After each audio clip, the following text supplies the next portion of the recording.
जिस देश में शास्त्रार्थ समर में विश्व विजयी आदि शंकराचार्य को पराजित करने वाली मां भारती देवी ने जन्म लिया, जिस देश में राजा जनक की सभा में याज्ञवल्क्य ऋषि को शास्त्रार्थ की चुनौती देने वाली वाचाग्नि मां गार्गी देवी ने जन्म लिया, जिस देश में अपने पति चूड़ावत को पत्नी मोह से ग्रसित देख करके अपना शीश काट करके रणभूमि में विदा देने वाली मां हाड़ा रानी ने जन्म लिया, जिस देश में अपने इकलौते पुत्र का बलिदान राष्ट्रहित करने वाली मां पन्नाधाय ने जन्म लिया, जिस देश में कालिदास के समकालीन अपनी योग्यता का लोहा मनवाने वाली मां विद्युत्मा ने जन्म लिया, जिस देश में रणभूमि में अनेकों वीरों के दांत खट्टे करने वाली मां दुर्गावती ने जन्म लिया, जिस देश में मैं झांसी नहीं दूंगी सिंहनी की वह हुंकार भरने वाली मां झांसी की रानी लक्ष्मीबाई ने जन्म लिया, जो देश यत्र नारी पूज्यन्ते रमन्ते तत्र देवता का आह्वान करता है, उस देश में आज भी बड़े बड़े मठाधीश बड़े बड़े मंचों से घोषणाएं होती है, बड़े बड़े कथावाचक कहते हैं कि स्त्री को गायत्री मंत्र पढ़ने का अधिकार नहीं, स्त्री को यज्ञोपवीत पहनने का अधिकार नहीं, स्त्री को वेद पढ़ने का अधिकार नहीं। आश्चर्य होता है यह देख करके कि जो राष्ट्र विश्व का गुरु कहलाया अपनी योग्यता के बल पर, विश्व में अजय था पराजय था, विश्व भर को मार्ग दिखाने का जिस राष्ट्र ने कार्य किया, उस राष्ट्र में जो राष्ट्र कहते हैं आज अत्याधुनिक आविष्कार कर रहा है, नित नई ऊंचाइयों को छू रहा है, नित नई यंत्रों को अन्य ग्रह पर भेज रहा है, उस राष्ट्र में आश्चर्य होता है यह देख करके कि बड़े बड़े मंचों से घोषणाएं होती है कि स्त्रियों को गायत्री मंत्र पढ़ने का अधिकार नहीं, स्त्रियों को यज्ञोपवीत पहनने का अधिकार नहीं। अरे इस राष्ट्र में तो मातृ शक्ति को, माताओं को ब्रह्मा की उपाधि दी गई है, क्योंकि एक मां ही तो है, एक स्त्री को ब्रह्मा इसलिए कहा गया है कि वह नवीन सृष्टि को अपने आंचल में अपने गर्भ में स्थान देती है, अपने रक्त से सींच करके उसका पालन करती है, अपना जीवन दांव पर लगा करके एक नवीन सृष्टि को जन्म देती है,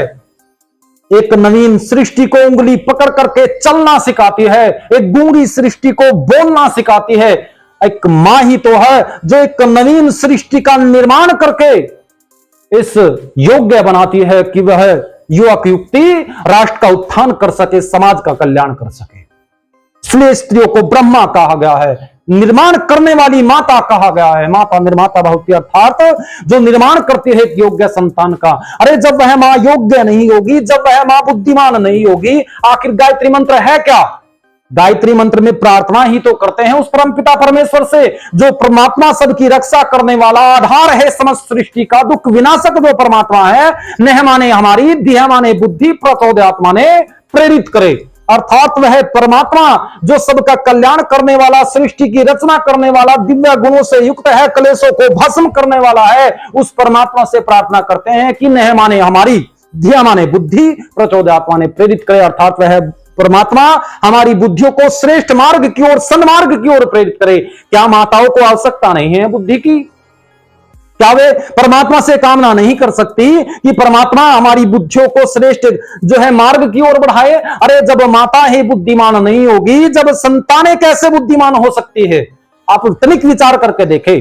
हे युवा वरिष्ठों, आप विचार करके देखें कि जब माता निर्माण करने वाली है जो वही बुद्धिमान नहीं होगी, वही विद्यावान नहीं होगी, तो कैसे वह एक योग्य संतान का निर्माण कर सकती है, कैसे वह एक संतान को योग्य बना सकती है?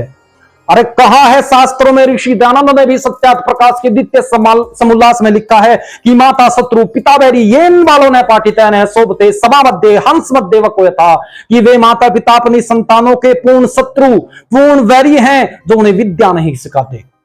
उनकी संतानें विद्वानों की सभा में ऐसे ही कुशोभित और तिरस्कृत होती है जैसे हंसों के बीच में बगुला, अर्थात जैसे हंसों के बीच में बगुला सम्मान नहीं पाता है, वैसे ही उनकी संतानें विद्वानों की सभा में सम्मान नहीं पाती है जो अपने बच्चों को विद्या नहीं सिखाते। माता पिता का यही कर्तव्य क्रम, यही परम धर्म, यही कीर्ति का कार्य है कि वह अपने आने वाली पीढ़ियों को योग्य बनाए, अपने संतानों को योग्य बनाए, और वे बना कर सकते हैं जब वे स्वयं योग्य हो।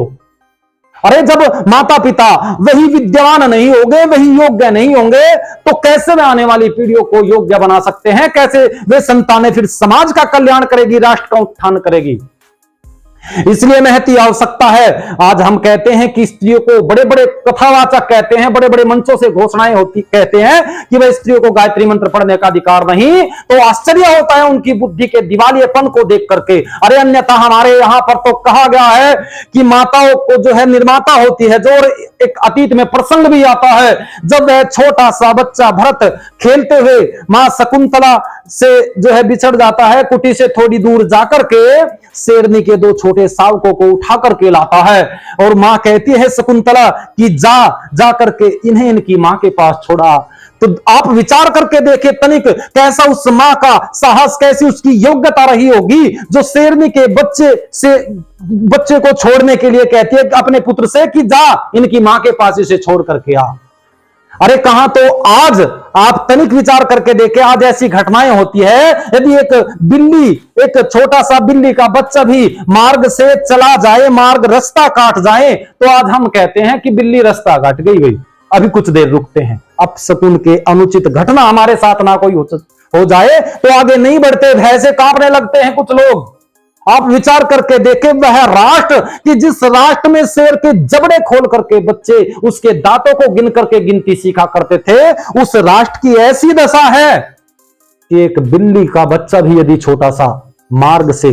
चला जाए, मार्ग काट जाए, रास्ता काट जाए, तो हम आगे नहीं बढ़ते। वह इसी कारण से हैं कि जिनकी माताएं योग्य नहीं होती, जिनकी माताओं ने उन संतानों को विद्या नहीं सिखाई होती, वही भय से कांपने लगते हैं अपशकुन के डर से। यदि मां योग्य है तो वह निश्चित ही शेर की गुफा में जाने से भी अपने बच्चे को नहीं रोकती, क्योंकि उसने उसे विद्या का वह साहस, वह पराक्रम, वह योग्यता दी है कि वह आने वाले किसी विपत्ति से भी टकरा सकता है, का सामना करके आने वाली समस्त बाधाओं को दूर कर सकता है। तो इसलिए हे युवाओं, हे वरिष्ठों, आज आवश्यकता है कि हम अपनी माताओं को, अपनी पुत्रियों को, अपनी पत्नियों को, अपनी बहनों को शिक्षित करें। प्रत्येक व्यक्ति का कर्तव्य बनता है कि वह हम ऐसा वातावरण बनाएं कि मातृशक्ति, क्योंकि जो है जिम्मेदारी होती है संतान को योग्य बनाने की, ब्रह्मा की उपाधि भी इन्हें दी गई है। इसलिए जब स्त्रियां मर्यादित रहेंगी, वेद की मर्यादाओं में बंद करके जब ये जीवन जिएगी, तभी जाकर के ये निश्चित ही जो है आने वाली पीढ़ी को योग्य बना सकती है, वेद के सिद्धांतों की ओर अग्रसर कर सकती है। जब स्त्रियां मर्यादित होगी, जब माताएं कौशल्या होगी, तो निश्चित ही श्री राम, श्री कृष्ण जैसी संतानें भी इस धरा पर जन्म लेगी। अन्यथा